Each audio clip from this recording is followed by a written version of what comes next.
Now, when my dad was still living with my mom before he went to assisted living, he accidentally turned on the gas stove. He was a gourmet chef. He loved cooking, and he went into the kitchen, and I think he didn't realize he had just turned the knob.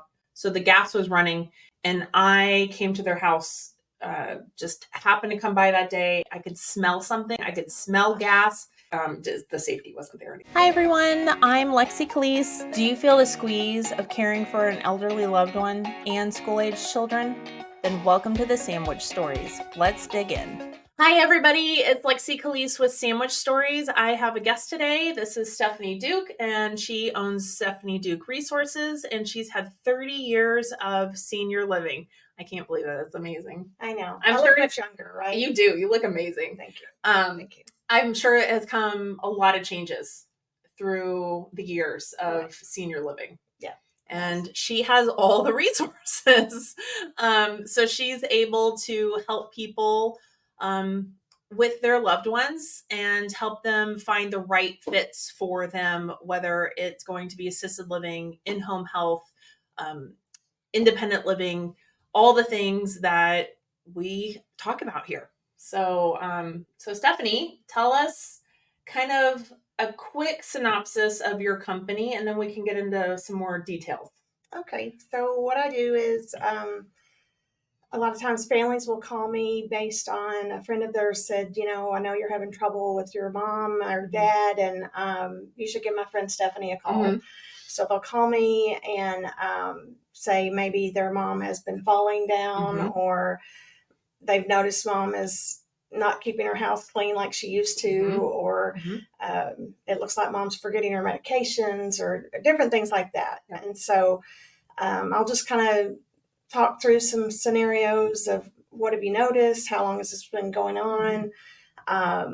Maybe I'll meet with the mom or meet with the family, then see if I can come over to the house and kind of do an assessment or an interview, mm-hmm. if they'll let me do that with the mom and everybody. Just make it a low-key assessment type of situation. Mom might be fine staying at home longer if she just has somebody come by and help her with the housekeeping. Right. Or she might need physical therapy to come in. Yeah. I don't know if you've already talked about having home mm-hmm. health care come in. No, we'd love to talk about more about that. Okay. So Medicare, if she's over 65 and mm-hmm. has Medicare, that'll pay for home health care services to come in. And what does home health care services look like? What are they providing? Well, if a doctor orders mm-hmm. physical therapy or occupational therapy, that could be 2 times a week. Okay. That's a professional that can come in and help them with balance exercises, mm-hmm. and gives them a different professional to come in and give them some different exercises that they may accept that therapy, from a professional. They may not accept the daughter telling them, Mom, you need to exercise. Yes. I've been there. A handsome young man in scrubs coming in to exercise them yes. Is a different instructional person. Yes. Or my mom's case, she never had a handsome man come into hers, but it was a really sweet girl, and she got to have someone else to talk to that wasn't me. And yes, she did have to have, after my mom broke her ankle, we had to have in-home PT come in. Yeah. And my mom loved Jamie, and she thought it was the best and that it was social hour every time Jamie came in. Yeah. So, yes. And speaking of social, the socialization mm-hmm. makes a big difference. Yeah. Yes, it does. To have a different person come into the house and talk with your parent, that makes a big difference. Mm-hmm, mm-hmm. And I think the isolation of the pandemic taught us all something. Yes. That was hard. I know some personalities like to be at home alone and to read mm-hmm. quietly to themselves, but not every personality does well with that. Right. Isolation is not good. No, like I said before, isolation is the comorbidity to frailty and languishing. And it is, I've seen it personally. It is not easy to watch, and you really do see it happen quickly. It happens faster than you think it will. Mm-hmm. So yeah, having someone come in that is not a regular family member is nice. We are all social creatures. We need to be out there.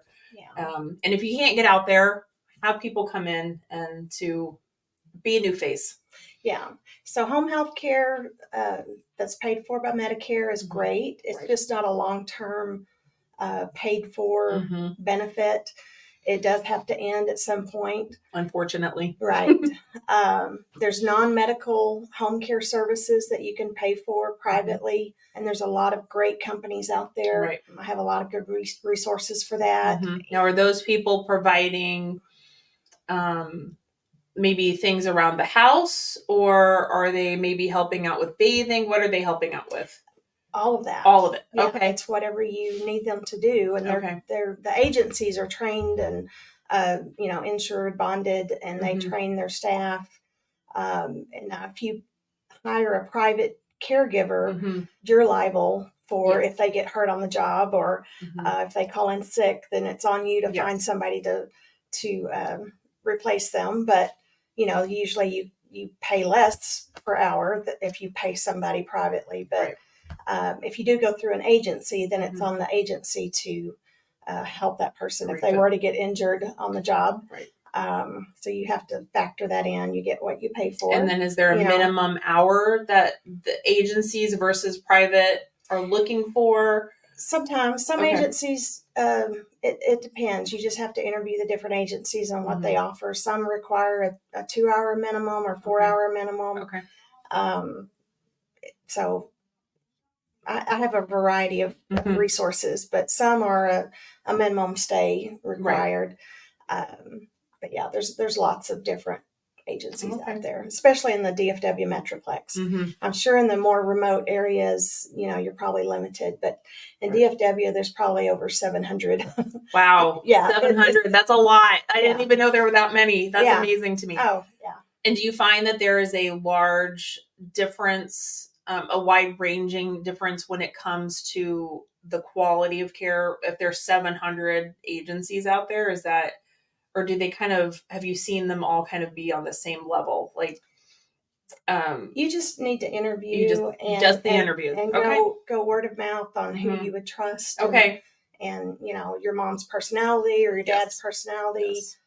That's so important. And if you had if you had your loved one be a gentleman and they needed a male caregiver, especially for showers, I know, or strength, do you find it's harder to find agencies with male caregivers versus female? Maybe a little bit. Okay. But not a whole lot. Okay.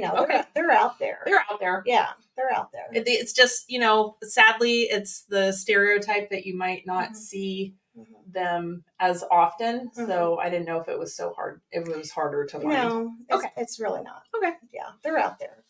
And there's some very loving, caring, passionate individuals. Oh, yes. Believe me, I'm not saying that men can't be passionate caregivers. They can be. I've seen it. But it tends to be a female-dominated industry. And so that's why I just wanted to make sure that everyone knew that there are male caregivers out there that will do a great job. Yeah. And sometimes you need the strength because my mother is not a small lady. And she would, and neither was my father. My dad was a very large man. And I've had some wonderful caregivers, but you could push them over with a feather, and we would need some strength to kind of move people around. So I know it's out there. When I was early in my 20s and I was a nurse aide and I worked in hospice and also in as a home health aide. They teach you in school how to turn a patient and it's not easy, but when they're dead weight, they might be 130 pounds, but if they're dead weight, it's not easy on their back. It's not. So my mom is 200 pounds. I have worked with some firemen on training me and showing me how to move. Good for you. 200 pounds of dead weight. And I found that out when my mother broke her ankle. Because I realized I needed to get stronger and I need to do it safely for her, but also safely for me. So know that go to your local fire department. Those guys are out there. They really do want to help you. So if you do want to learn how to possibly help move your family member safely when they can't move them themselves, reach out to them. Some of those guys can do it off their, when they're not working, and they really do want to help you. So it will also help your loved one and help yourself stay safe, so that you're not calling 911 all the time to help move your loved one, because sometimes that happens. They fall on the floor, and then what do you do? I just call them because they're cute. Well, they are cute. Yes, they are. There are some cute ones out there. I've always made that joke. There's some good looking guys out there. I tell you what. No, I had worked most of my career in senior living communities. So every time the EMTs were called, the staff would all line up at the door, like, thank you for helping our loved ones, our staff, our residents. Right. We really appreciate you. Yes. They're so cute in their uniforms. Oh, they are very helpful, and they really do want to help everybody in the community. Having a caretaker, whether it's private or through an agency, that they can come and help. So like I said, with the laundry, or do they, I have not used this personally, but do they provide like cooking or to help? The non-medical ones? The private pay non-medical can help with housework and cooking, and they can do medication reminders, but they're not allowed to set up the medication pill box. But if they have a nurse that's on their staff, then the nurse could set up the medication box, but or the daughter could set up that. Yeah. But there's guidelines. Yes. And then does the caretaker, can they also help with shower? Is that more okay? So they can, as long as you feel comfortable with the owner or the nurse that's trained. The caregiver to do that safely. Okay. So sometimes the owner may be an occupational therapist or physical therapist that's trained the staff on how to do that. The staff may not be a certified nurse aide. Right. That's not required. Okay. But as long as they're trained and you feel confident in their ability to help your parent transfer safely, and then you're paying for that service. Okay. So I don't know how your mother broke her ankle, but she tripped on a rug. Rugs are a big rugs are dangerous. They are dangerous. She tripped on a rug. Yeah. Beautiful rug, but she tripped on it. So, like I said before, it was at 6:30 in the morning when I got that phone call. She said, "I think I broke my ankle," and in fact, she did. She had dislocated it. So we got her to the emergency room. Yeah. Therapists do not like rugs in the homes of elderlies. Nope. I don't like it. I have now learned to take, my mom wanted her rugs when she moved into her apartment. I said, no, these are coming to my house. Yeah. That's one of the assessments when you go into your parents' home is like, do I need to remove the rugs? And your parents may say, but I need that rug for the warmth in my bathroom, but it's probably a tripping hazard. So with that said, when you go into a home and you're trying to maybe keep a family member in their home longer, and you had said that there's small changes that might happen or things you can add, what are you looking for to either take away or to add to keep someone in their home a little longer? Well, you look for, are they grabbing onto the walls to make it down the hall safely, or to maneuver into from room to room? Are they holding on to furniture to make it, to make it through from one room to the next safely? Do they need grab bars in the bathroom to maneuver to the toilet safely? Right. And from the shower, just see how are they managing standing at the kitchen sink or at the bathroom sink? Do they need something to hold on to? Okay. Can they move a plate safely to the microwave? Oh, yeah. From the microwave to the countertop. Just different things that we might take for granted. Right. Is it hard for them? Okay. So just try to put yourself in their shoes as they're aging. Right. So then, of course, like you said, taking away rugs. Now, when my dad was still living with my mom before he went to assisted living, he accidentally turned on the gas stove. He was a gourmet chef. He loved cooking, and he went into the kitchen, and I think he didn't realize he had just turned the knob. So the gas was running, and I came to their house, just happened to come by that day. I could smell something. I could smell gas, and they had the windows open that day. It was a beautiful day. And I almost left, but it just, something in my brain just said, no, go back in there. And I could smell it when I came in through the laundry room from the garage, and they have a gas dryer. So I smelled everywhere around there, and it wasn't in there. I kept finding it. And then finally I went in the kitchen. I could hear the hissing, and I realized it was the stove. And I don't know how long it had been running. Wow. But had I not come over, they would have shut the windows that night and passed away due to gas asphyxiation. So with that said, I bought baby knobs that you put on top of their baby lock knobs that you put on top of your stove. So they can't turn the stove knobs. So I bought that for my mom, just for her safety, and something simple like that. Because my mom didn't cook. My mom doesn't like to cook. She never cooked. My dad did all the cooking. So for her, it was a peace of mind for herself, that he couldn't go in there and turn them on. So I found just simple things like that too. So glad you did. Did that make him mad? I'm just curious. No, he didn't. My dad's form of dementia was frontal temporal dementia, and he did not get angry. He was very amicable even towards the end. So he kind of knew what was going on. He knew the gas, we had told him that the gas had been turned on and then why we were doing it. But he also knew he couldn't cook anymore. Like, he had come to some conclusions like that. There were things we would let him help out with. He had the muscle memory to chop onions and carrots that a 5-star chef would have been so proud of. Wow. He still could do things like that, but really cook, the safety wasn't there anymore. Wow. But yeah, so little things like that I found were helpful. And then my mom moved into a house, and it didn't have a bench in the shower that she would used to.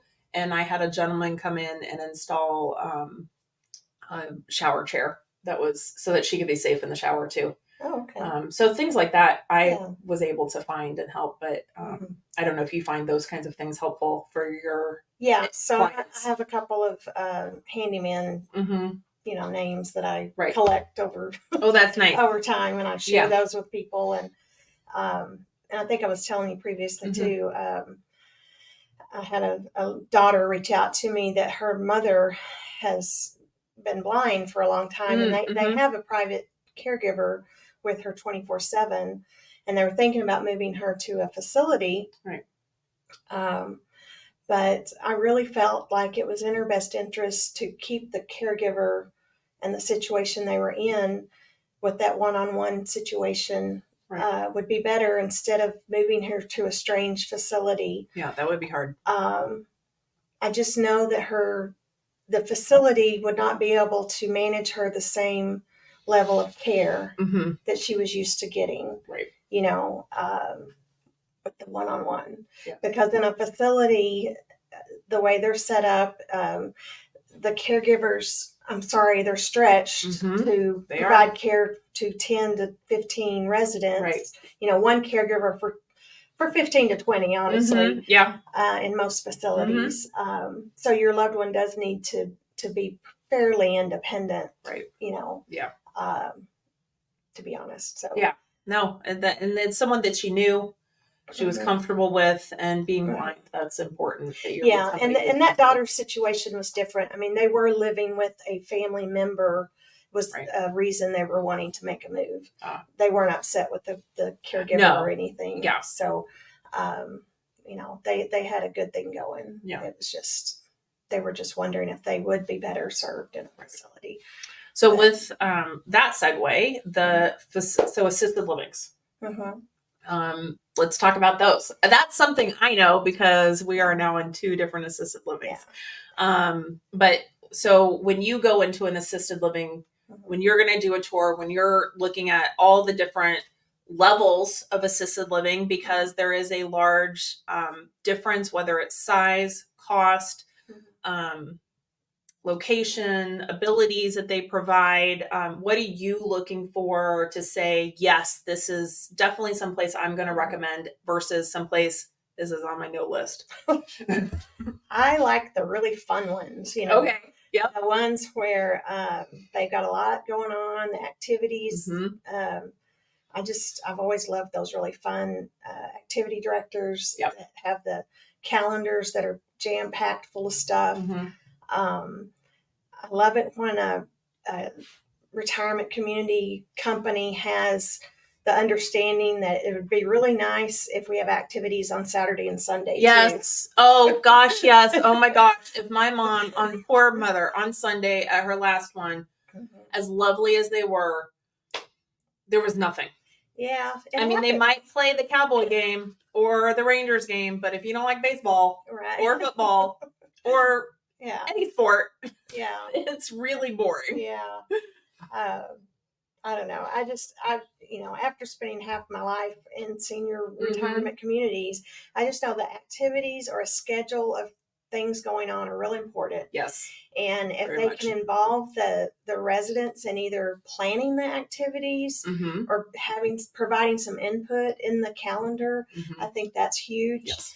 And if you can see that the caregivers or the staff are involved, that means a whole lot. Right. And of course, if the staff know the residents' names, I know that sounds like, of course they would know their names. No, they don't. They don't know everybody's name. I can tell you that. Or if you work on, what happened with one of ours is that the building was split in two. So there was a nursing station on one side and another nursing station on the other. And the caregivers on my mother's side knew my mother's name.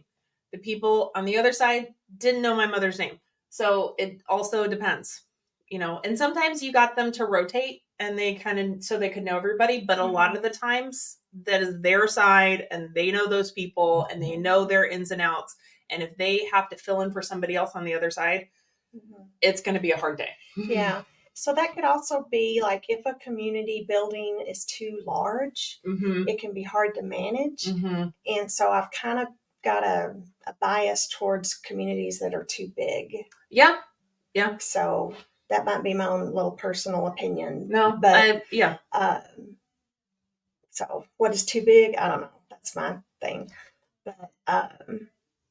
But yeah, I like a community that has a whole lot of activities. Yes, I agree with that. Yeah. Now, and not just bingo. And talk to my mother. She hates bingo. If she never had to play bingo again the rest of her life, she'd be thrilled. She hates it. It's funny you say that because when I was an activity director for a long time, and I hated calling bingo. Okay. It was so boring.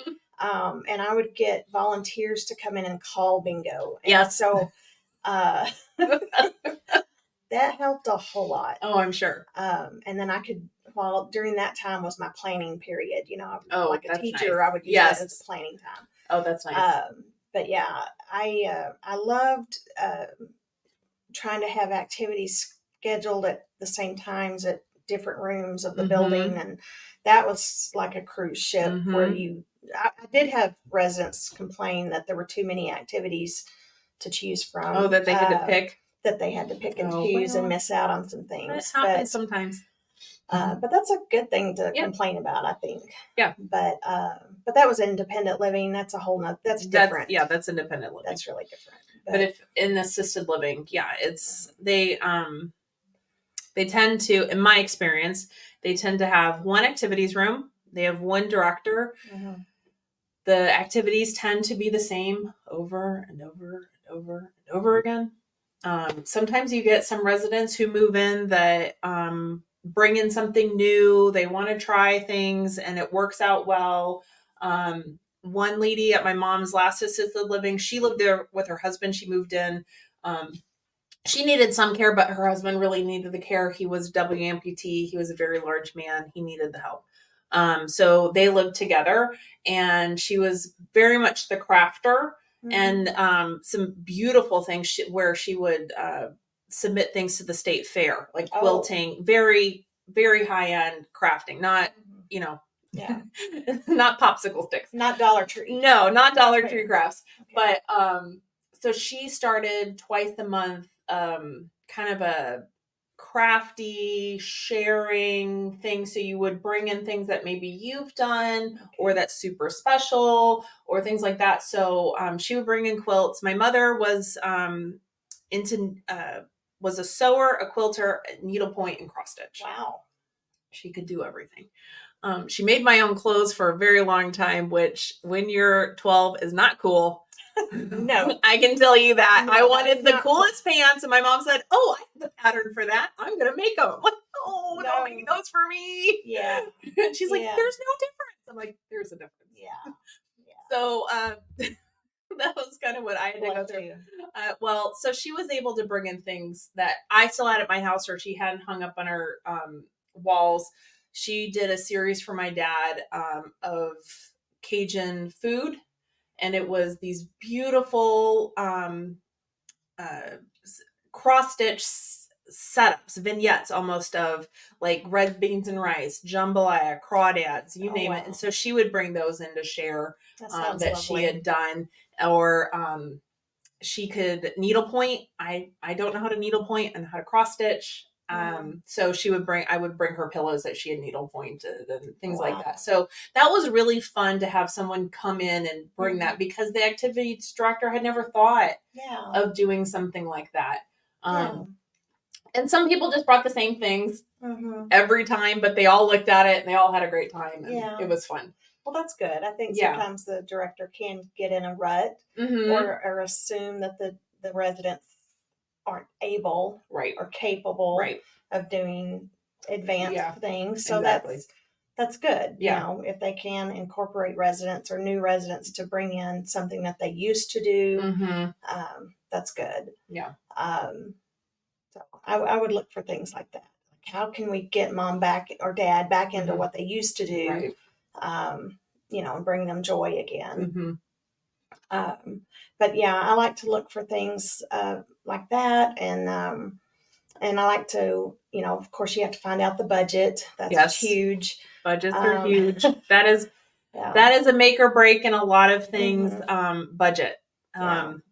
Most every community will have an annual rate increase. Yes. Some companies will make it every January as the rate increase. Some companies will make it on the anniversary of your move-in month.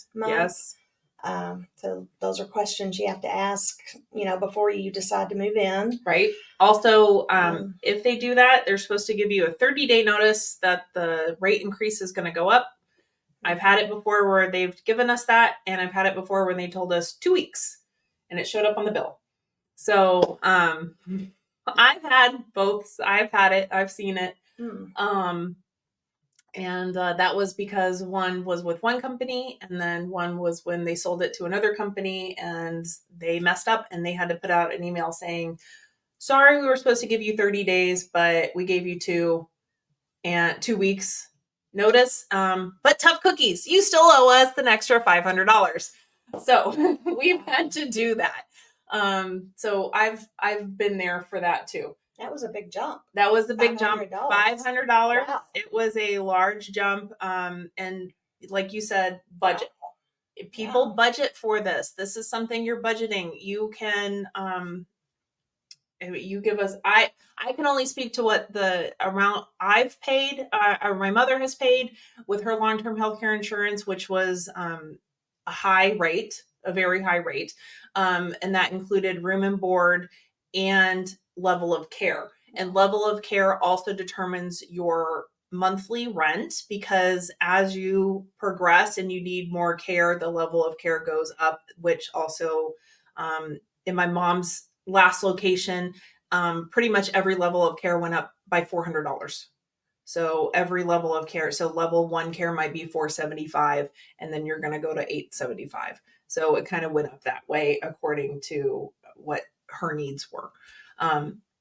So if living in this area and seeing so many different locations, what what is a general range that you would see when it comes to cost of assisted living? It's going to start around 3,500, 3,500? 3,500, and the level of care is going to be um, probably 550. Okay. Right, and up. Mm-hmm. But an average is going to be 4,500 for a studio per month for a studio. Mm-hmm. And go on up from there. There's residential care homes that are unlicensed. And then there's some residential care licensed assisted living that are small. But they are licensed by the state. Those are great. They're just smaller than your normal facility. And they have a great feel to them. They just may not have activities, and entertainment like you would have at a facility that has a bigger budget. But now, would you recommend something like that if you have a loved one who might not care to participate in activities or is not really have the ability to participate in activities, but they would still get a good level of care? Yeah, that might be a better choice. It might be for somebody. For some people. Yeah. That's maybe a little more of an introvert. Mm-hmm. Okay. Yeah. And I say that at the same time, I know of another care home that's licensed, and they do have activities all the time. Okay. So it's just, it's everybody's unique. Yes, it's very unique. I sound like I'm talking out of both sides of my mouth. No, she's not. She's not talking about this side of her mouth. It is both. It's every location is different. What you're going to get is different, and knowing this is really important. You have to know who your loved one is, what's going to be the best fit for them. I found that for my mother personally, she tends to live in her head a little bit and be a little bit more of an introvert, but she does need to get out and do things and not hide in her room. Yeah. And the locations she's in right now, they're very big on bringing rooms are for sleeping and maybe resting, changing clothes, bathroom, that kinds of things. But really getting out of your room, participating, because that will also help with her cognitive ability and lack of decline when it comes to those kinds of things. And I'm glad you say that. I think getting your loved one outside and getting sunshine is important. Yes. And remember to do that. Yes. Get them outside, get some fresh air and oxygen and true sunshine. Yes. As much as possible. Yes. I would agree, because it will change something. I feel good when I'm in the warmth of the sun. I love it. If I could sit under a sunny umbrella, I'd just take a nap in the sun. I would be happy. It does make you feel good. You need that natural vitamin D. You need that fresh air. Just like your plants, you take care of them, you water them, you sun them, you feed them. These are all the things that we as humans also need too. So I think I had a long 10-year health journey with my mother, and it was stressful and it was difficult. And she was in a wheelchair the last few years, and it was very hard, I'm sure. And I did the best I could. Yes. And but I have no regrets. But it was challenging to get her out in the wheelchair, and out on a patio. And I am glad I did it. But I'm glad I had my girlfriends that I could help vent to. Yes. And I'm glad I did that. But I just want to encourage you to do that for your loved one, and get them outside as much as you can. Yeah. No, and it may be stressful, but give me a call if you yes. Or yes. No, I understand that. I don't smoke, but I pretend that I do. Sometimes you need whatever's going to calm you down, right? Thank you so much for listening to Sandwich Stories. I really hope you learned some new things and enjoyed it. If you did, tell a friend, tell your mom, tell your sister, tell your dad, tell everybody you know to also listen. Maybe they'll learn some new things, how to help each other out, and find us at Sandwich Stories Podcast. Thanks so much.